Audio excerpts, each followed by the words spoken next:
Welcome to the Real Life in Real Time podcast. This is your host Andrew, and today we are so blessed to host beautiful, intelligent, inspiring Dr. Andrea Curry, all the way from Memphis, Tennessee. Welcome, Dr. Curry. Thank you very much. I was able to catch up with you on social media, and read your story. Was so inspiring, and I thought I would be so selfish not to share you with my audience and with people in our network. So thank you so much for being with us today. Thank you very much for the opportunity. Yeah. Can you tell us a little bit about yourself? Sure. So I'm born and raised from Memphis, Tennessee, and my story got started in 2013. I was actually laid off from a position, and through that experience, I started writing what I've nicknamed my AMTs, which are Andrea's Motivational Thoughts. Mm-hmm. And I started originally posting those on Facebook, and over time, I started publishing them through a software and sharing them with friends and family. And then so many people encouraged me to publish them, so I actually submitted my manuscript in July to Christian Faith Publishing. So my first book will come out prayerfully by the end of the year. And then I started my doctoral program in 2015 after finishing my master's program in 2014. And I successfully defended my dissertation in October, and as of Wednesday, I'm officially Dr. Curry. Wow, congratulations, Dr. Curry. It's like I was saying earlier, offline, that we are so blessed to be among the first ones to have you, since your installation as a doctor, and we believe you'll be able to come back and even share more of your wisdom and research on what on your area of study. Could you tell us a little bit about your area of study? Okay, so my focus is racial health disparities, and the reason why I was very interested in that topic and why I'm very passionate about it. In 2013, my favorite uncle was diagnosed with stage 4 throat cancer. And so by the time that we found out that he was sick, it was terminal. The doctors, a lot of them did not want to operate on him, but we ended up finding a doctor who was willing to take him on as a patient. His cancer went into remission. And then in 2015, it came back with a vengeance. And so we had to release him into the hands of the Lord, and he went home to be with God in November 2015. And so I promised him 2 days before he passed away that I would finish what I started, because I had so many obstacles and so many deaths in my family, where a lot of times it got really difficult, and I wondered if I was going to be able to do it. But I would often reflect back upon my uncle. His name was Gardner Jones. I reflect on his life and what he meant to me and how I believe in keeping my promises.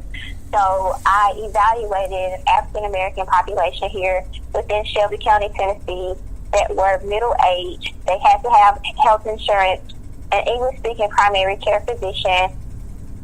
And so what I wanted to discover is why, or to understand why African Americans do not go to the doctor. Mm-hmm. So through my research, I was able to prove that the patient-provider relationship does impact the African American patient's decision to seek medical services. So whether that is feeling as if we're being discriminated against, or we're not appreciating how we're talked to during the medical visit, all of those things, as well as the historical aspects of African American treatment in the United States, has an impact on why we choose not to go to the doctor. So my hope is that through my research, I'll be able to educate not only patients, but physicians as well, on how we can hopefully dissolve health disparities overall, and that's going to take us taking little steps at a time to break down the barriers. Really, sorry about your uncle, and I believe the work that you're doing is really, in a way, dedication, and I believe, wherever he is, he's watching and appreciative of what you're doing. Mm-hmm. Yeah. All right. So tell me a little bit about your book. So the name of my book is entitled Mind to Heart, Motivational Thoughts. And like I said, I started writing in 2013 through my pain because I had a job. I made really good money, and then I found myself making less than 50% of what I made in a year's time. And so through that, I just decided that my life is bigger than me, and I can take what seemed to be the darkest time, one of the darkest times in my life, to hopefully encourage someone else. So I started writing, and I kept sharing, and my audience has grown, and so people follow me, and they share my AMT. So now I'm at the point where I feel like I'm ready to take it to a bigger platform. So that's why I pursued actually getting published, where my book will be available through Barnes & Noble, Amazon, and all major booksellers. Oh, wow. Well, congratulations on that book. And how can people follow up on you talked about your postings that you do, the encouraging thoughts. How can people connect with your daily postings? So I would say the best method, because I'm almost maxed out on Facebook, is to follow me on Instagram. And my Instagram name is Finish2018. So it's actually spelled PHINISHED 2018. Okay. And that would be the best way to connect with me because, like I said, on Facebook, I'm just about maxed out at the 5,000 friends. And do you have a website where you have more about you and the work that you're doing? I don't, not at this time. I've been really consumed, of course, with just getting finished with school, so I have a lot of ideas. So going forward, that's something that I would be working towards, is getting a website and more things to come. I'm just really basking in the glow of being finished with school right now, but that is my plan in the future. All right. We'll be following, and we will have the links to your social media on our page as well, so that more people can be able to draw into this knowledge and the motivation that you have. So so we talked about your professional side. Can you tell us about the things that you do when you're not studying, or when you're not researching or giving lectures? What makes you happy? What do you like to do? Well, of course, I love spending time with my family. I have a very close-knit family, my parents, my little brother, and my grandmother. So on the weekends, you can always find me hanging out with my grandma for a couple of hours. And I volunteer at my church. So I'm a part of two different groups. So one group, I'm working in the background on the data team. So we enter in all the data that comes in through the church through doing our services. And then I also work with a group. It's called Memphis Prep. So at my church, we feed almost 4,000 children every week. Wow. And so I go and we stuff bags that are handed out on Fridays. So that's something that I'm very passionate about. I love the opportunity to be able to give back, and that's something that I'll be looking to do more of, which I'll have more time now. Oh, okay. So you're a Christian woman? Yes. Okay. So tell me, what has been your experience, especially in the education field? Being, first of all, a woman, being a black woman, and being a Christian. Have you had any challenges? Have you had any obstacles just because of your faith? I have not had any obstacles because of my faith. My faith is what has gotten me to this point.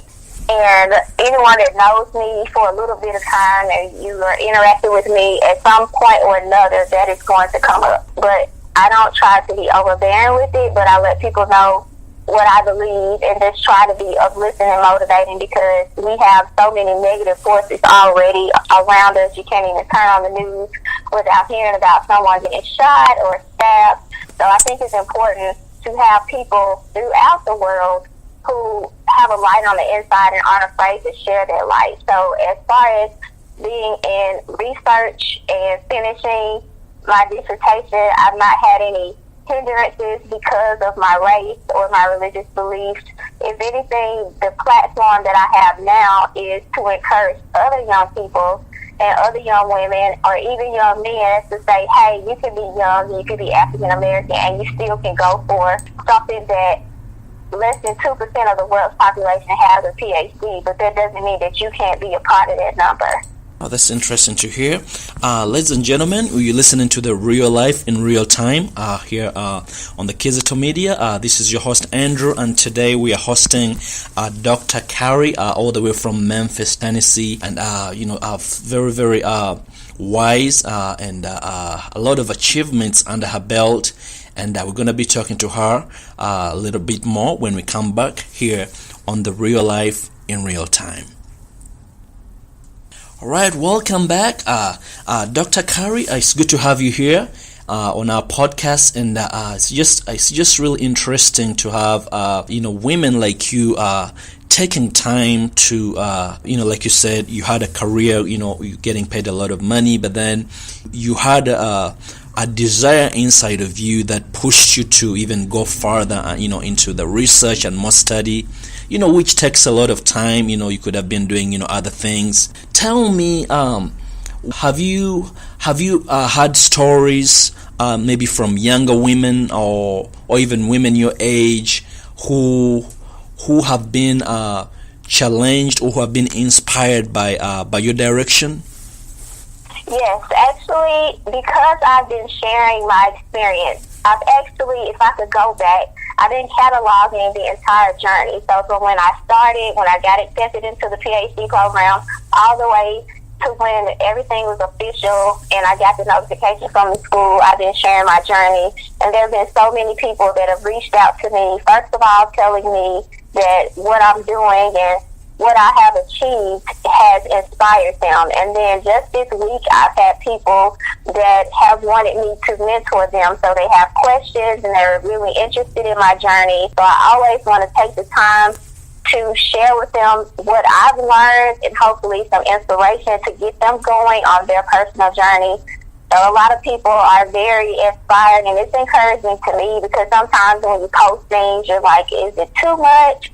Am I talking about this too much? And every time that I second guess myself, I get confirmation from someone that they tell me, no, please keep sharing because it's encouraging to me. And because I've seen you do it, now I know that I can do it too. Oh, wow. That's interesting. Another thing, I've been reading, and also being here in Atlanta, we have a big a black population, and obviously ladies, in many communities, ladies, have a bigger percentage. But what you see these days, there's more women, going to school, graduating in college, and having very good jobs and even making more money than men these days. You want to talk about the evolution of black women, especially in the job market? Okay. So I primarily work in healthcare, and my focus is healthcare administration. So what I've seen is that it is predominantly male. You see a lot of men in those higher C-suite positions, and I don't know if it's because women don't aspire to do it or if it's because of a glass ceiling. But I believe that if you're a woman and you're educated and you have the experience and the drive, that you can do anything that you set your mind to, and that there's nothing wrong with going for those positions that seem to be coveted by men. So in my experience, I've seen that, of course, like I said, there are more men, but then on the other side, there's still women in those positions. It may not be in your particular city, but there's still people that are willing to step out and apply for those jobs that may be predominantly male, just to get their foot in the door. Along those lines, on this podcast, we have a tagline that says, we talk about real life situations with real people. Obviously, in society, people date, people get married, and especially here, what I've noticed, where you have, a big black population. And for some reason, there's always men who tend not to push harder. I don't know if it's anything to do with the absence of fathers, or the pull of drugs, or the fast money and all that. So not so many men pursue to the level that you are at, up to the PhD level. Do you know why? Do you have any any insight on that? Well, I believe that it has a lot to do with your background. For me, my parents have always been super supportive. And actually, when I was about to finish my master's program, it was my mom that encouraged me to keep going. I never aspired to have a PhD. I only heard negative things about the process, that it was very difficult and very tedious. So that was something that I never really wanted to do. I didn't want to do it. So she encouraged me to do that. So I think that it really depends on your willingness to sacrifice, number one, and to work hard and to be focused. So that's what I tell students coming along now. You're going to have to be focused. If this is something that you want to do, it's going to take time and dedication. I wouldn't say that there aren't many men, because when I attended my residency, I met quite a few guys in the program as well. But I don't like to compare myself to other students, but one thing that I have noticed is that sometimes some of the female students are a little bit more focused, and I don't know if it's because of our occupations that we don't have some of those positions that are as demanding, so we're able to focus more on getting the research done and getting things done so that we can get to the point where we defend the dissertation. So I'm not really sure, but I really believe that it has a lot to do with your support system and those that are pushing you to get to the finish line. Okay. Wow, thank you for that. Once again, you're listening to the Real Life in Real Time. Here, I'm your host, Andrew, and we're hosting Dr. Curry from Memphis, Tennessee.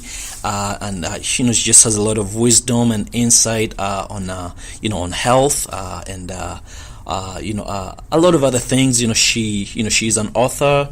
She's a Christian woman. She has you could call it a blog on social media, where she encourages people, motivates people to do better, to lean unto God, and to just be better. So today is a very good day, and we are so honored to host you, to have you here, Dr. Curry.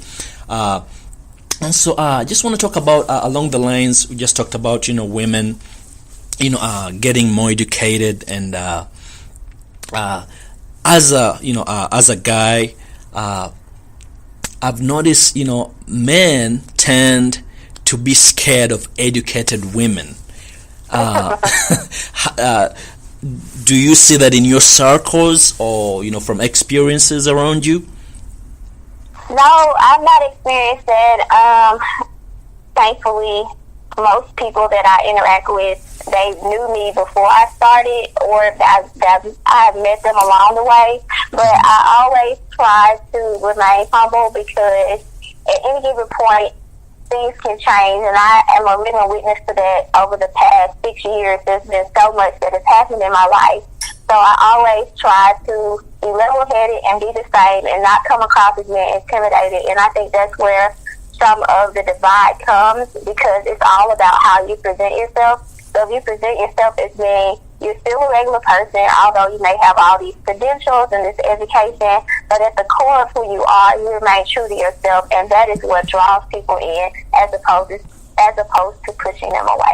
Yeah. So recently, a friend of mine actually was just encouraging me, as a single man now, just encouraging me, you should try out the dating sites, and there's lots of websites, and all these apps you can go to find single people like you.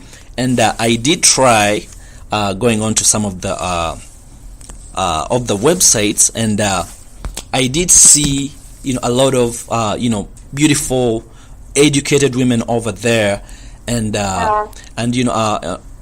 mostly you see on the profiles, educated, I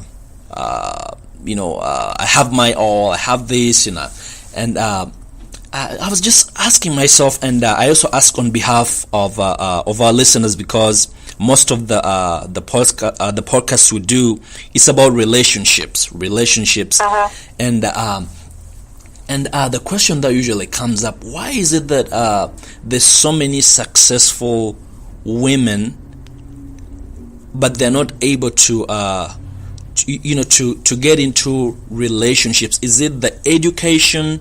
And I asked that earlier, but I want to ask it again. Is it the education that scares men away, or are some ladies really putting the bar so high that it's unrealistic, that they find themselves not finding people they can relate to? I think there's two sides to that. So one side would be the man being confident in who he is in his current state, and then for the woman to be relatable. So, you don't go around and say, oh, I've done this and I do this, and what do you have to bring to the table? So you should be looking to attract someone that is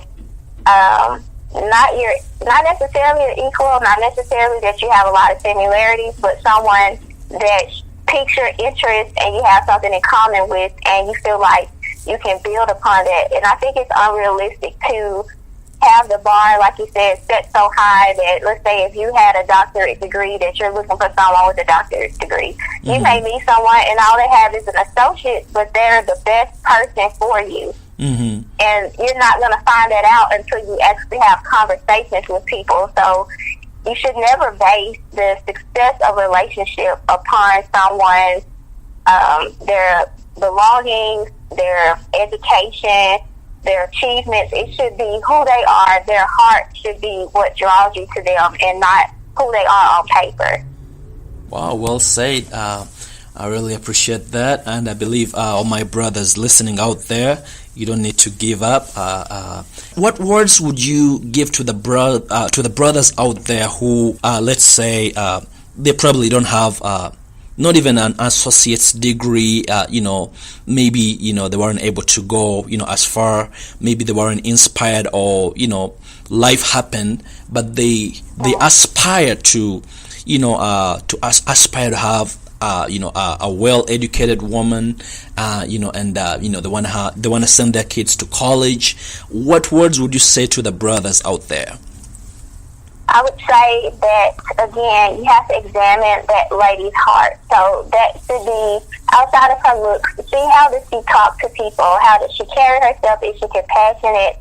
And know what you bring to the table. So education should not be the single factor in deciding if you're going to date someone or talk to someone or entertain someone. It should be really their character. How do they carry themselves? Are they respectful?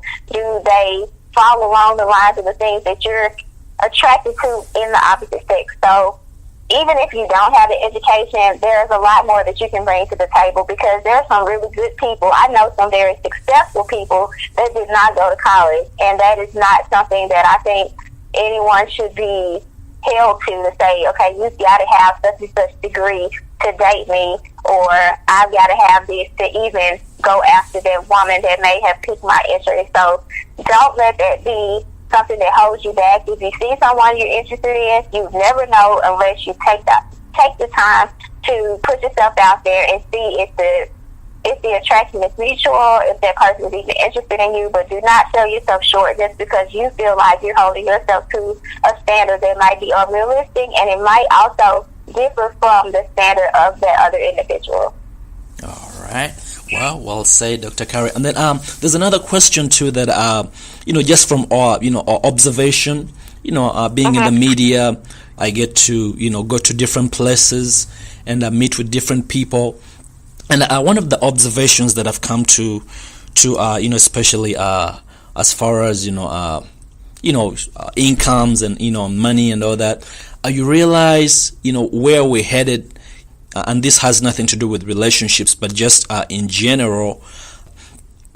In your field, it's health disparities, but as far as economic disparities, it seems like it's even with so many entrepreneurs coming up right now, seems like for somebody to really make a decent living in this age, you really have to at least have a master's degree or at least a bachelor's degree, So how important is education to all the young women who are listening, to the young men, especially in the black community or in the minorities?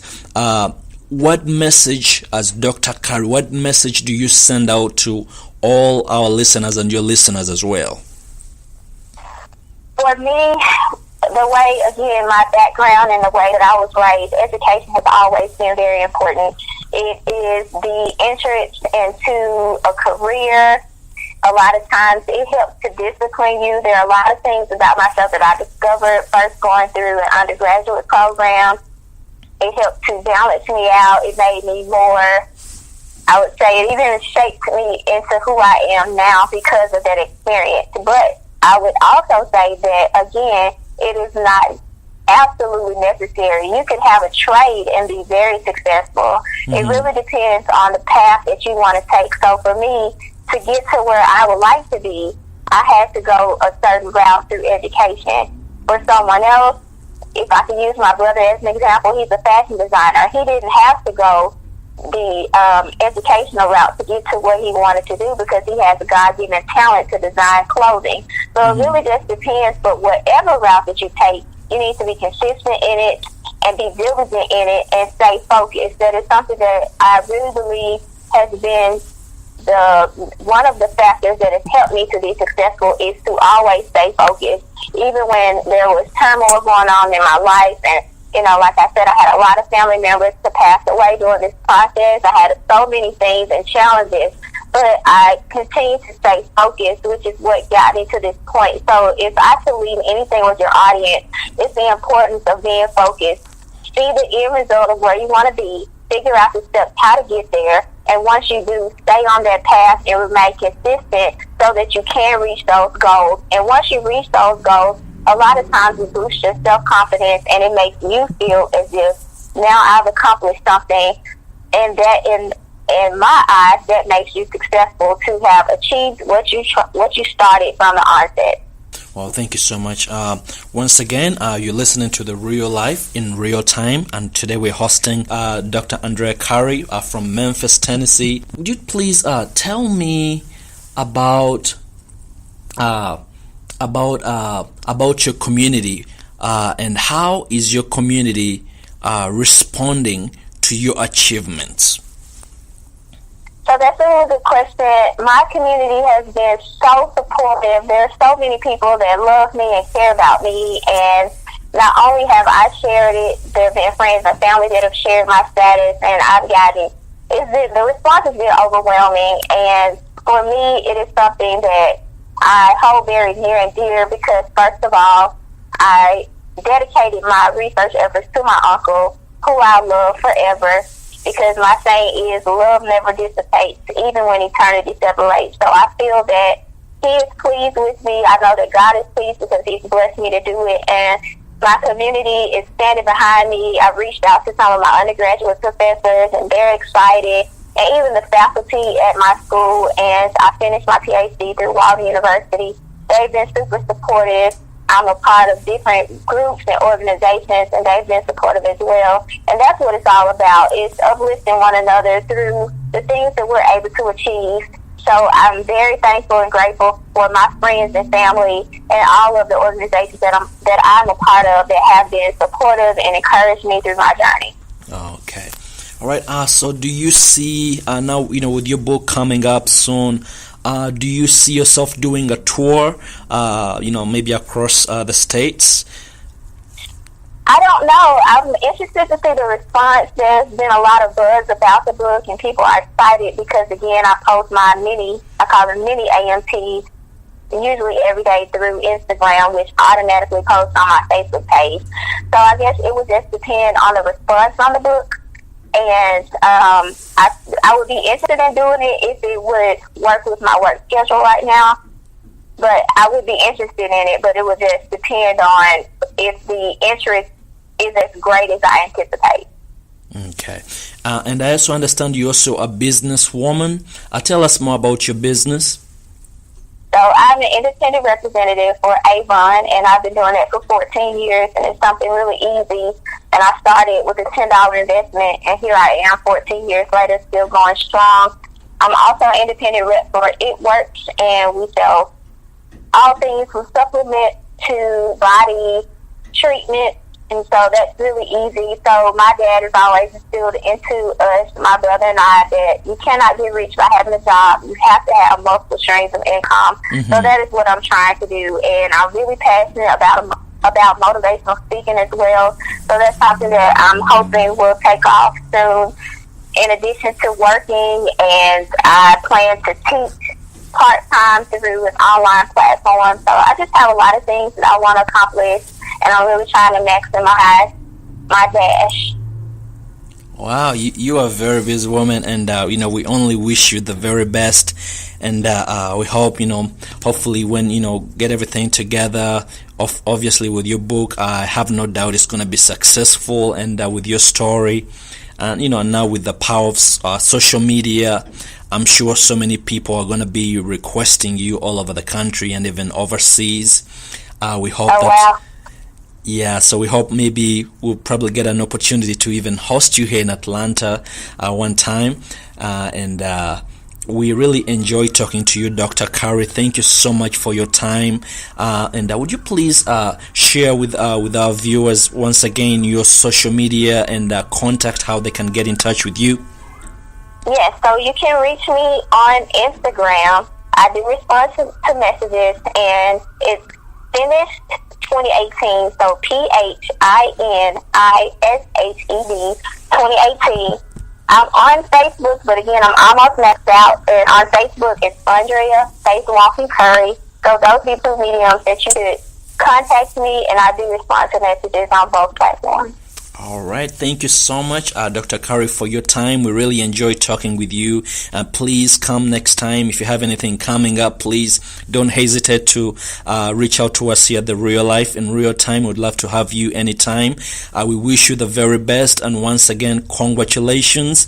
And we enjoyed having you today. You have a nice evening. Thanks for being with us today. Thank you very much for the opportunity.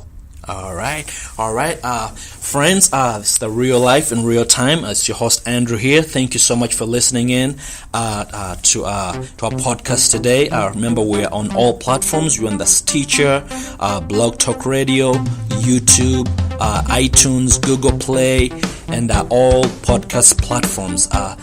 Tune in once again for our next guest. We believe you're going to be inspired, going to be motivated, and your life will be better on this podcast. All right, thank you so much. We'll talk to you soon here on The Real Life in Real Time.